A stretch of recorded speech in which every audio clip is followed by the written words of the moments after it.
Você é uma criança simples. E como toda criança, você tem medos de criança. Mas aí você cresce, nenhum daqueles medos continua, mas algo muito, muito pior surge. Uma falta de propósito, um desconhecimento quanto ao seu rumo e... Recentemente, eu tava conversando com meu amigo. Ele fez uma tradução de uma música japonesa e foi me mostrar. A gente começou a conversar e ele me falou sobre uma música que ele tava ouvindo. E elas eram muito familiares, eram de um desenho chamado Over the Garden Wall. Toda essa conversa me fez cogitar assistir esse desenho, que trata a história de Wirt e Greg. Wirt e Greg estão presos em um mundo desconhecido. No primeiro episódio, a gente só recebe informação de que eles estão lá. A gente não sabe nada sobre esse lugar. Ele é todo esquisito e tudo nele dá um medo estranho. Os protagonistas, por exemplo, encontram uma vila de pessoas abóbora e com isso acabam cavando túmulos da onde nascem esqueletos. E isso tudo nesse mundo desconhecido em que ninguém sabe de nada. O vídeo de hoje vai ser uma reflexão em torno da história de Over the Garden Wall, algo relativamente diferente considerando no meu canal. Então se você gostar desse vídeo, comenta aí embaixo que eu faço mais.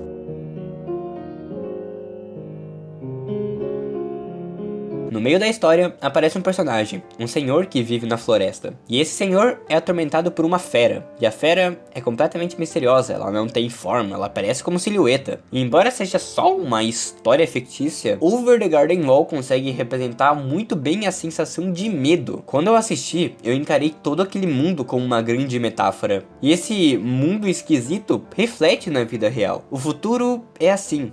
Um caminho desconhecido, um caminho com uma atmosfera relativamente melancólica, um caminho que te deixa com medo. O desenho é ambientado sob uma perspectiva pouco esperançosa, tal como o caminho com que muitas pessoas vagam. Muitas vezes a gente sabe o fim, a gente tem um objetivo, só que a gente não sabe o que a gente vai precisar trilhar para chegar ou não chegar nesse objetivo. E existem duas formas de você analisar isso, de uma maneira racional e de uma nem tão racional assim. O personagem Wirt absorve aquele caminho para si, ele absorve o desconhecido. Ele raramente apresenta feições positivas, raramente ri e sempre se preocupa com a forma de sair de lá. E nesse contexto, é como se o Wirt pegasse todos aqueles problemas e colocasse para dentro de si próprio. A outra forma que muitos julgam irracional é da perspectiva de Greg. Greg é uma criança completamente inocente. Ele sempre vê os problemas de uma forma muito mais fofa, mesmo querendo voltar para casa. O que a filosofia tem a dizer sobre isso? Então, bora deixar isso para os estoicos.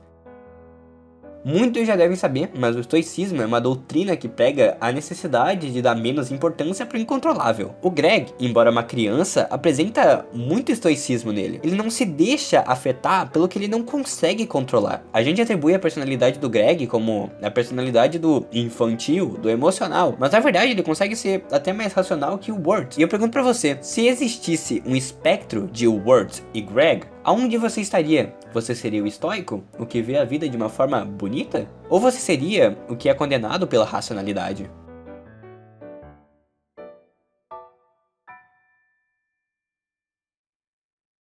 Me diz aí, a incerteza te para? A tristeza te entristece?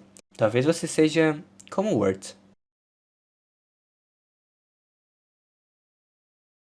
Outra coisa a se debater sobre esse desenho é sobre a fera.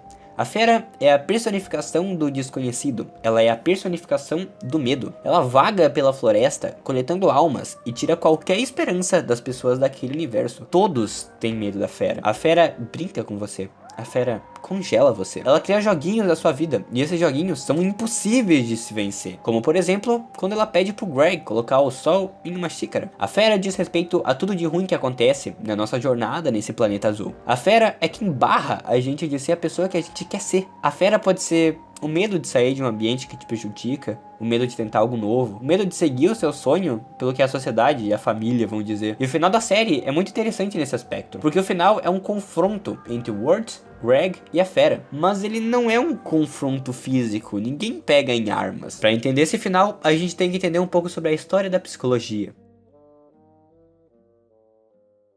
Existe uma metodologia terapêutica chamada terapia cognitivo-comportamental, que inclusive é descrita muito bem pela Judith nesse livro. E a terapia cognitivo-comportamental, de certa forma, não está muito distante do que seria o estoicismo. Uma das logísticas da TCC, terapia cognitivo-comportamental, é o método socrático. Há muito tempo atrás, Sócrates andava por Atenas, questionando as pessoas a qual ele conversava. E a logística que a psicologia aplica é muito semelhante. Existe um exemplo muito didático de um psicólogo que eu adoro, que é o Wesley Delano Gari. Ele conta o exemplo de um paciente que ele acabou presenciando. O paciente ficou muito ansioso depois de ver pessoas rindo no mercado. Ele acreditava que as pessoas estavam dando risada dele. O Wesley começou a perguntar: quem eram aquelas pessoas? Em que dia que isso aconteceu? Aonde você estava? Por que você acredita que elas estavam rindo especificadamente de você? O plot twist dessa história é que na verdade eram simplesmente duas senhoras de cabelo branco rindo em uma terça de manhã longe dele no mercado. Ele acreditou que elas estavam rindo dele. E as perguntas do Wesley foram redirecionadas para ele perceber que talvez não. Ele mesmo percebeu que era meio irracional. Ele mesmo percebeu que ele estava crendo em algo irracional. Lembra do enigma do sol na xícara? Então, o Greg basicamente olhou aquela xícara de um ângulo em que o sol pudesse entrar dentro dela. O Greg consegue vencer os jogos da personificação do terror. E o Wirt percebe a falta do irmão e vai de encontro com ele. Curiosamente, o Wirt racionaliza. Ele entende que talvez a alma da fera pudesse estar em um lampião que a fera queria muito defender. E foi com aquela informação que ele consegue vencer o medo. Ele não lutou contra o medo, ele refletiu. Ele racionalizou e a fera acabou tendo um fim no desenho de Over the Garden Wall. A forma com que o desenho mostra isso é majestosa, a atmosfera é única, só que tirando do desenho e colocando na metáfora da vida, talvez para vencer um medo, talvez para vencer a nossa fera, a gente só precise racionalizar. A gente só precisa ter a linha de raciocínio que Sócrates faria a gente ter. Ou melhor, um terapeuta cognitivo comportamental.